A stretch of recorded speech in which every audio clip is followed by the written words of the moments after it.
बिस्मिल्लाहिर्रहमानिर्रहीम। रब्बि ज़िदनी इल्मा। स्वलातु वस्सलामु अलैका या सय्यदी या रसूलुल्लाह सल्लल्लाहु अलैहि वसल्लम। तो आइए आज के नए लेक्चर का आगाज़ करते हैं। Dear students, mathematics 4 unit 4 factors and multiples exercise इसकी 4.7 है। तो जो आज का जो लेक्चर है, जो टॉपिक है हमारे पास, वो है LCM using prime factorization by division method. तो आइए इसका आगाज़ करते हैं। डियर स्टूडेंट्स, आज का लेक्चर लेने के बाद आप इस काबिल हो जाएंगे कि आप LCM using prime factorization by division method find कर सकेंगे। Now gentleman, introduction least common multiple और LCM की स्लाइड हमारे सामने है। और do you know what is LCM? ये मैंने आपको पहले भी बताया था और आज आपके लिए मैं इसको दोबारा रिपीट किए देता हूँ। The smallest number which is a common multiple of given numbers is called least common multiple. Again repeat किए देता हूँ। The smallest number which is a common multiple of given numbers is called least common multiple. तो आइए अब हम बाकायदा question को solve करते हैं। एग्जाम्पल में हमारे पास है 6 और 8। तो LCM by prime factorization using division method हम करेंगे। तो हमने पिछले लेक्चर में प्राइम फैक्टर फाइंड करने का तरीका आपको बताया था डिवीजन मेथड के थ्रू। तो अब इसमें करना हमने क्या है, स्टेप 1 में हमने करना यह है कि right prime factors of both numbers. दोनों जो नंबर्स हमारे पास हैं इनके हमने अलग-अलग prime factors bye division method find करने हैं। मैंने आपके सामने एग्जांपल में ये अलग से फाइंड करके दिखा दिए हैं। तो पिछले लेक्चर में भी मैंने आपको बताए थे, आपको पहले से भी आते हैं। तो अब हमने करना क्या है, तो स्टेप 1 में प्राइम फैक्टर्स ऑफ 6 लिखने हैं, 2 × 3।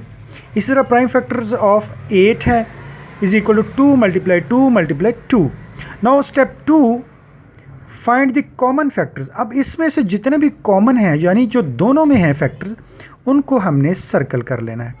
तो हमारे पास 2 एक ऐसा फैक्टर है जो दोनों में है, फर्स्ट 2, उन दोनों को हमने एक सर्कल के अंदर कर लिया है और कॉमन फैक्टर्स में हमने उस 2 को सिंगल लिख लिया है। अब स्टेप 3 जो है, write the factors which are not common. अब हम रिमेनिंग फैक्टर्स लिखें, यानी वो फैक्टर्स जो कॉमन नहीं हैं वो हमारे पास हैं 2 × 2 × 3। ये हमारे पास कॉमन नहीं है, इनको हमने लिखा।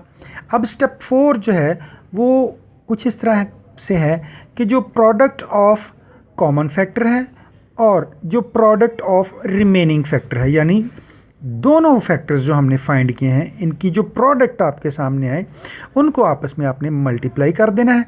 तो हमारे पास LCM फाइंड हो जाएगा। तो इस वक्त जो हमारे पास कॉमन फैक्टर जो है वो एक तरफ तो हमारे पास सिर्फ 2 है। अगर याद रखिए इस 2 के साथ कोई और भी अगर फैक्टर होता तो हम फिर उन दोनों को मल्टीप्लाई करते और उनकी प्रोडक्ट निकालते और इस तरह रिमेनिंग फैक्टर्स को आपस में मल्टीप्लाई करके उनकी प्रोडक्ट निकालते। तो चूँकि अब ऊपर कॉमन फैक्टर एक ही है तो हमने उसको वैसे लिख लिया। जो अनकॉमन है उनको भी मैंने नीचे साथ LCM के सामने लिख दिया, 2 × 2 × 2 × 3। अब हमने इनको आपस में मल्टीप्लाई करना है। तो आप देखिए आंसर 24 आता है। देखिए फर्स्ट 2 को सेकंड 2 से मल्टीप्लाई करें, आंसर 4 है। ये प्रोडक्ट हमारी 4 आई। 4 को 2 से मल्टीप्लाई किया 8 आ गई और 8 को हमने 3 से मल्टीप्लाई किया तो 24। This is our answer. Okay, now dear students, your daily task is this: find LCM by prime factorization using division method. आपके सामने 2 क्वेश्चंस मैंने दिए हैं। नंबर 1 इज़ 12 और 16, नंबर 2 इज़ 14 and 8। ये दोनों क्वेश्चंस आपने अपने रफ रजिस्टर्स पे सॉल्व करने हैं।